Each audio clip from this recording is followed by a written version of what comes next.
ma isku aragtaa daal fara badan mararka qaar ma dareentaa in tabartaada hoos u dhacayso ama aad dareemaysid daal waxyaabaha ugu badan ee sababi kara daalka waxaa aad ugu badan habnololeedkaaga habnololeedka waxyaabaha ugu badan ee sababi kara inuu qofka daal dareemo waxa ugu horeeyo jiifka qofka haddii waqtigiisu uu saxneen habeen walba uu waqti gaara uu seexanayo ama ay hurdada ay ku yartaa qofkaas waxaa laga yaabaa maalinkii inuu dareemo daal fara badan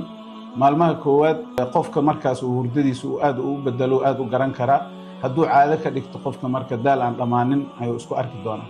qodobka labaad waxaa waaye in uu cuntadiisa qofka ay khariban tahay waxyaabaha ugu badan oo cuntada uu u baahan yahay qofka inuu iska ilaaliyo waa sokorta aadka u faraha badan sokorta badan waxay sababaa mar walbeetay inuu qofka dareemo daal ama fatiig sidoo kale waxyaabaha keeni karo daalka waxaa ka mid ah exercise-ka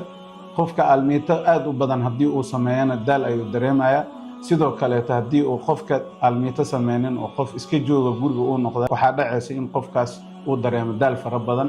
sababtoo jirka wuxuu ku fiican yahay in activity uu sameeyo activitygaasna balanced inay ahaato qodobka kale waa in mental statuska qofka ama maskaxdiisa sida ay tahay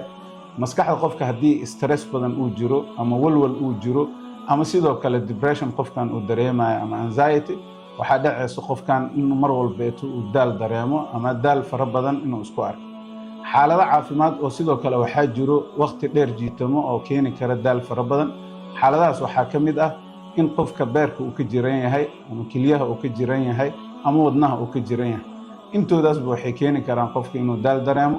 hormoonada jirka haddii ay wax ka qaldan yihiin sida qofka tayroodka qanjirka la yiraahdo kale cilado qaar ka qabo wuxuu dareemaa daal fara badan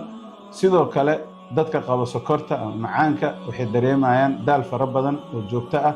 waxaa sidoo kale jira difaaca jirka haddii ay wax ka qaldan yihiin qofka caabuq fara badanna jirkiisa uu ku samaysan yahay sida dadka qabo rheumatoid arthritis-ka ama lafaha oo kale caabuqa uga jiro waxaa dhacaysa in markaas murqahooda iyo lafahooda ay caabuq fara badan keediyaan sidaas darteedna mar walba ay daal dareemaan waa Dr. Axmed Yuusuf Maxamed ku takhasusay cudurrada guud iyo neef mareenka nagu soo booqo Horyaal Hospital